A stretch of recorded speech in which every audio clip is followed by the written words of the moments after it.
it's absolutely heartening to have a very, very renowned and acclaimed filmmaker like Neeraj Pandey joining us here on Filme Shilmy. So, Neeraj sir, firstly, a warm welcome to you and Thank congratulations on Bandon Mein Tha Dum, which is streaming on 16th of June on Voot Select. So, this is your first docu-series, I believe. So, how challenging was it for you to get into this world of true storytelling? Well, not my first documentary because I started out in documentaries, so it's sort of homecoming for me. I started my career with a documentary, and last year we did something. I didn't direct that, but we did a documentary for Discovery. It was directed by my assistant Raghav, Secrets of Sonali, and yeah, this is a homecoming for me because yeah, I'm directing a documentary after a very long time. So about 20 years, uh, yeah, it's taken me to do my next one. So, yeah, it felt good because the format is different. It's very challenging. It's a very exciting format, very unlike filmmaking. But the one commonality that I believe is that there still has to be a story. There has to be a start, a middle, and an end to the whole thing. And that's why Bandon Mein Tha Dum is so special because it's this incredible story, unbelievable story about what happened on that Australian tour. Right. Now, obviously, this is as you mentioned just now, the series is based on India's the Test series historic win against Australia, which took place last year, I believe. So, and I know each episode is dedicated to the match, and from the trailer that I saw, it seemed very, very intense and very Neeraj Pandey style of a gripping sort of content that we're so used to seeing. So I guess for you, when it came to executing each episode, how do you bring that narrative trope, I think, through a documentary format? I'm always very fascinated with how, filmmakers use visuals and archives. So what were some of the key points for you in highlighting this story? So me and Praveen, who's my editor, I mean, we had tons and tons of footage to sift through the matches themselves, and then of course when we started doing the interviews, each of these players, we had footage about 5 to 6 hours of footage on every player. The Indian players, the Australian players, then the experts. So I mean, it was tons and tons of footage. So the one thing that's remarkably different from a scripted film and a documentary is obviously that you get to make the story in the edit room. You basically sitting with your editor, culling out the story and sculpting a story of the footage that's available to you. You don't write anything at that point of time. You're not scripting it per se. It's already happened. And then you're just trying to pick up the big drama points, so to speak, and have your narrative flowing at the same time. The earlier documentaries used to be very academic in nature. The only thing that you had to make sure that now you've got a wider audience waiting for such stories, and thereby you have to ensure that it doesn't get too academic in tone. It just sort of has that edge, and the edge of a story, the edge of a remarkable story. So you don't lose out on that. Sure. Yeah, simple basics like that, and it helps, I guess. Yeah.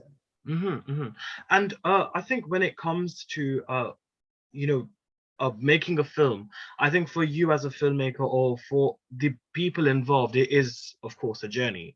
And I think throughout this journey, what discoveries did you make throughout the process of making this series? I mean, was there something which you were familiar with and that you or was it something which you were not familiar with before that you learnt by the end of creating the show? I mean, what was some of your journey process like? Yeah, you're obviously learning all the time, Anuj. I mean, whether you've done 5, 10 films, still you're learning something about filmmaking. Every time you are on the edit table, you get that option that what an extra second of a shot can do or can't do. So simple basics like that. What you tend to learn a lot more about documentary filmmaking is structure. Hmm. I believe that that becomes very important, because you can tell a story in a million ways. You can pick up any structure, dismantle it, look for another one. So it's a lot of trial and error that can go into this. So for me, the important element was that because it was cricket, and because it was this kind of a story, I didn't want a documentary which only cricket lovers would enjoy. Right. I I would want to cater to anyone who would want to see a great team story. Uh, Anyone who would like to see an inspirational team story or an inspiring motivational story. Cricket becomes just a tool for that matter. So you will enjoy the cricket, of course. But for someone who doesn't understand cricket, it's not that that person won't understand what the graph of the story is, Hmm. and that was one of the things that we wanted to address right from the beginning. Right. Now, of course, you made a remarkable film called MS Dhoni a few years ago, which Like, again is based on it's a biographical film based on Mahendra Singh Dhoni, and it was a very thorough film. I think when we talk about biopics, it's often, cited as a prime example of how a biopic should be. So when you were making that film, was making a sports documentary ever on your mind? I think throughout the making of that film back years ago. I mean, was it ever a foundation, do you think, for you whilst you were making this series, in fact? no, I didn't. So basically, you're chasing stories, and this had not happened. So obviously, I didn't have a sports documentary at that time. Yeah, but you're always looking for stories. I mean, I personally enjoy watching. I've watched Senna. I didn't know anything about F1 at that point of time when I watched it. My interest in F1 grew because of Senna. It's a wonderful documentary again. You see The Last Dance. It's an amazing documentary. I'm not a basketball player, but I still enjoy it. Hmm. So you're looking for stories. I mean, these are certainly big stories, and what's happened is that because there is a larger audience that's building by the second Yes. uh, on the in the OTT universe. So you've got lots of takers now who don't want to see a fictional adaptation of something that's that recent, and you cannot recreate The Last Dance, can you? You cannot recreate Senna, or for that matter, even Bandon Mein Tha Dum. The footage is there, the players are there, the ensemble is there. So this became the most plausible format. Right. Right. Um, I think speaking a bit more largely about, you said, the wider audience reach that we're seeing. Of course, OTT platforms, the digital revolution that India is seeing has to play a big role, I think, in that as well.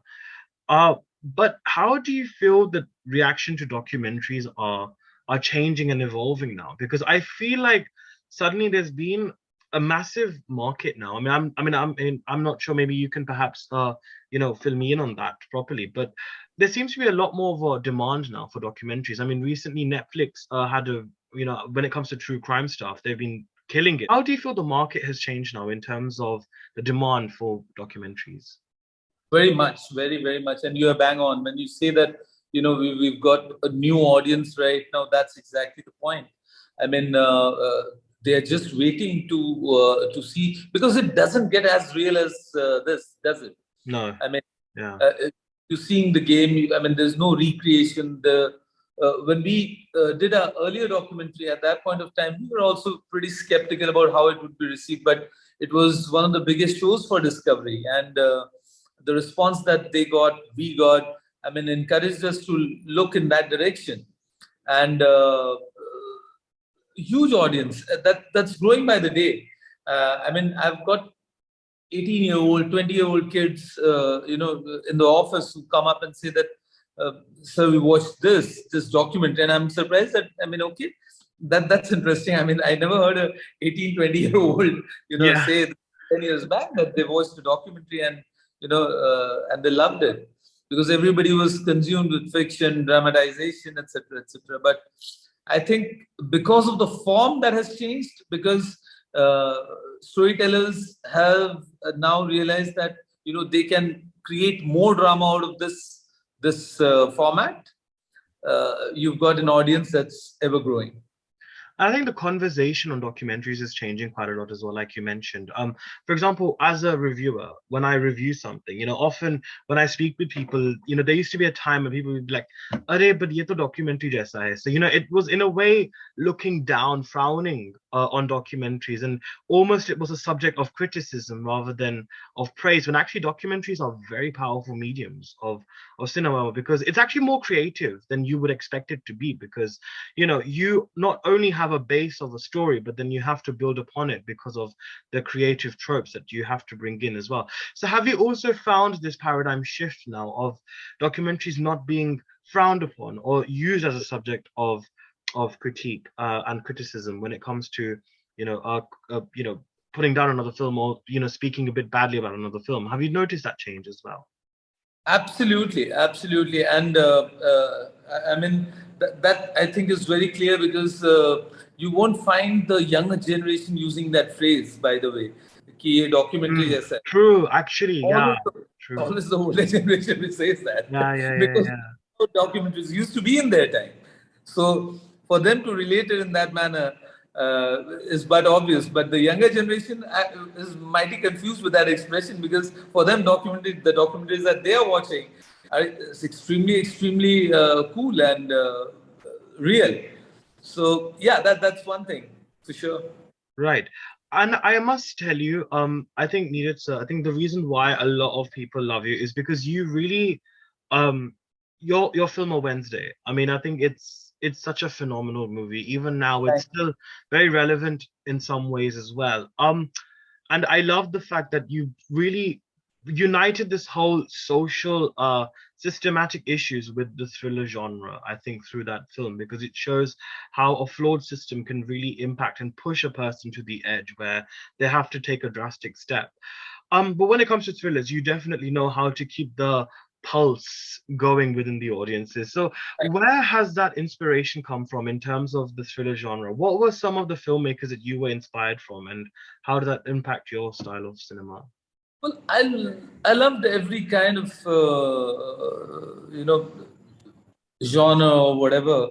I grew up on films. I mean that was so diverse actually because on one hand I was loving Kagas Ke Phool by Guru Dutt, and I was also loving Enter the Dragon, Bruce Lee. So it was just.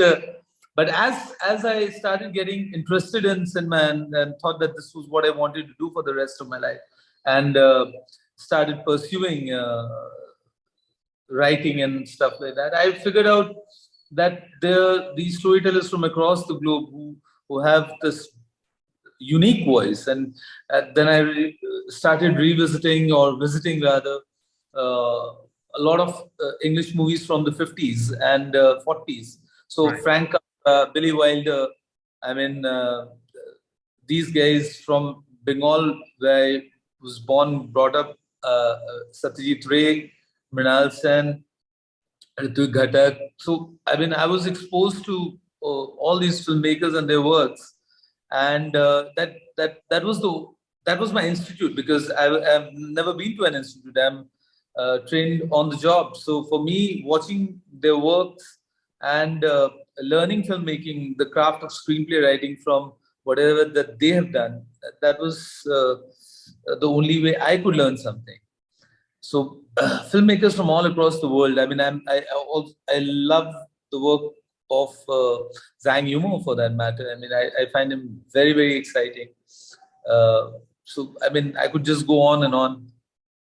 Yeah, no, absolutely. I mean, I think it's very wonderful to see all these inspirations, and I do see that coming through. But I think what I find very, very fascinating about your films as well is that even though there's a thriller genre, but yet you sort of have that patriotic feel to a lot of your films. But then you also have this sense of grayness, in the characters, and you seem to be very fearless in exploring that gray side to roles, and perhaps also showing actors in a very different light as well, whether it's Tapsi, whether it's Akshay sir, whether it's Anupam sir, any of these actors. So how where do you get your encouragement to combine all these aspects together? How challenging is it for you actually to do all of that? It's fun actually, because I mean, why would I do something that's already been done? That's where it all starts. Yeah, of course. If I've seen it and it doesn't interest me anymore, I'm always trying to search for something new. Okay, fine. I mean, most of our stories, they have been told, or there's very little that's. But you'll always find a different take, a different layer to the whole thing, and always believed in anti-casting. And I don't like to cast people on the basis of what they have already done before. I'd like to see them doing something different, because that adds something for the viewer. Uh, when they're watching a film, they know that okay, fine, this is not something that I've seen this guy do. Hence, that concept of anti-casting is very, very important for me. Looking out for a new meaning to, even if it's a story that's in public domain or has been told before, to find another dimension to it, to find another angle to it, finding another layer to it. That's where the search is. Hmm. And I think also, again, it's this whole aspect of simplicity that you have, again, when it comes to discovering that gray character who's up to something a bit dark or sinister, you have this very simple, you present it in a very ordinary manner, which I think is that's what really makes it more fascinating and intriguing. So have you ever been in your life where you've been in an ordinary situation, or you've met an ordinary person, but then you found out that their lives have not actually been as ordinary as you thought it would be, or that's caught you by surprise? Has there ever been a moment in your life where you faced that? All the time, because the kind of company that's become a part of my life right now. Most of my friends are from outside the film industry. There, I've got very, very few people who are friends from the film industry. Most of them are either uh, in the government sector, or have led lives which are unique, which have been unique, and that's where the inspiration comes from. Uh, a lot of them have had lives which are very, very unique. Also, that interests me. I'm drawn to that. I believe that every person is a story. There's no doubt about it. There's something unique about that person. Whether that person has chosen to go through it or not, that's that person's call. But yeah, I mean, everyone has a story. Everyone has a story. And I think because I mean, I've read up as well, apparently, that you're making Chanakya. I don't know if it's a film or a series on Chanakya, but you're making something on him. Again, is it that whole fascination again with the fact that, he was such an extraordinary mind and a very, very sharp and intelligent person? Is that something which has really drawn you towards making a piece of content on him as well? Yeah, we've been at it for some time now, and I think it's going to take a little more time. Chanakya is one of my passion projects. I believe that story has not been told to the wider audience. We've not had any film on Chanakya, so it's a bit of a disservice, so to speak, to the genius that he was. And yeah, I mean, I'm drawn for him for the simple reason that he had this amazing sense of clarity in whatever that he was doing, and a completely uncluttered brain, and working with a one point agenda of just caring for the nation and nothing else. So that and along with that, having the vision. Mind you, at that time India was not one single country, it was different states. There were Mahajanpads at that time. To bring them all together and envision the concept of a nation. I mean, that's huge. That's huge. So I mean, I think that we owe him and ourselves a film for sure. Right. I mean, I believe, of course, many years ago, I think Dr. Chandra Prakash had presented a series on him. So, have you had a conversation with him actually about Oh, this? he's a close friend, and we've had tons and tons of conversations around Chanakya and all that. He was busy with his own film, which is the reason I've not been in touch with him recently.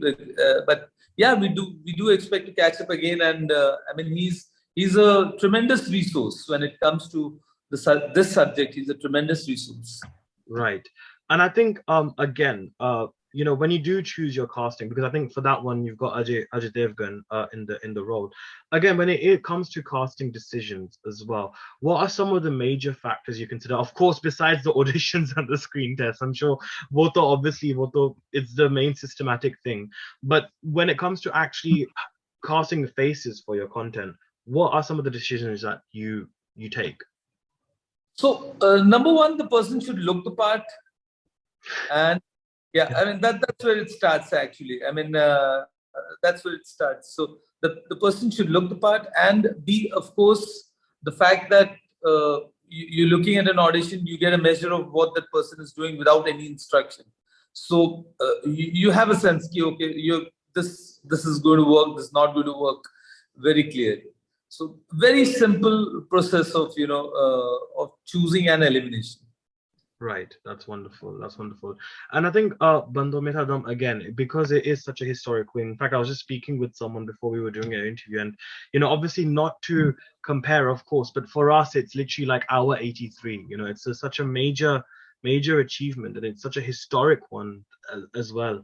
I think for the documentary, what would you like audiences to take away from it in terms of not just the visuals, but also I think the content nature itself? Again, it may sound like a cliche, but the point of the matter is, when you're telling a story such as Bandon Mein Tha Dum, where an entire team is down and out, and it's beyond repair. I mean, they're battered, bruised. As many as 20 players made their debut in the 4 test matches, which is unheard of. We had net bowlers making their debut in the 4th test. So these were net bowlers who were taken along with the team just so that the players can practice in the nets. And Natarajan and Washington, they were just there to help out with the net practice. And imagine them making their debut and then contributing to the win in that 4th test against a full strength Australian side. So there is a combined experience of 10 matches against the combined experience of 250, 300 test matches. Right. That's what the Australian bowlers had at that point of time. So it's a unique story. It's an impossible story. And what I expect that the audiences will take is that, yeah, we should never give up. It's as simple as that. 4 words. Never ever give up. It's an underdog story, isn't it? And I think this is what people need. I think because we're living in such dark times as well, where there's conflict, whether it's political conflict, whether it's human conflict, or ghar ki conflict. There's so many conflicts going on, and I think this is why I think a show like Bandon Mein Tha Dum on Voot Select will definitely be very needed. And it seems like a very feel good, edgy series, and I cannot wait to catch it as well. And I think, yes. And I think, Neeraj sir, thank you so much for joining me on Filme Shilmy. Thank you so much. It's been such a pleasure to have you. I think this has been a long time coming, actually. Again, I've watched a lot of your films. I'm a huge fan, as I'm sure many of our viewers are. So thank you so much for your time, and thank you. Thank you so much. Thank you. Thank you, sir. Thank you.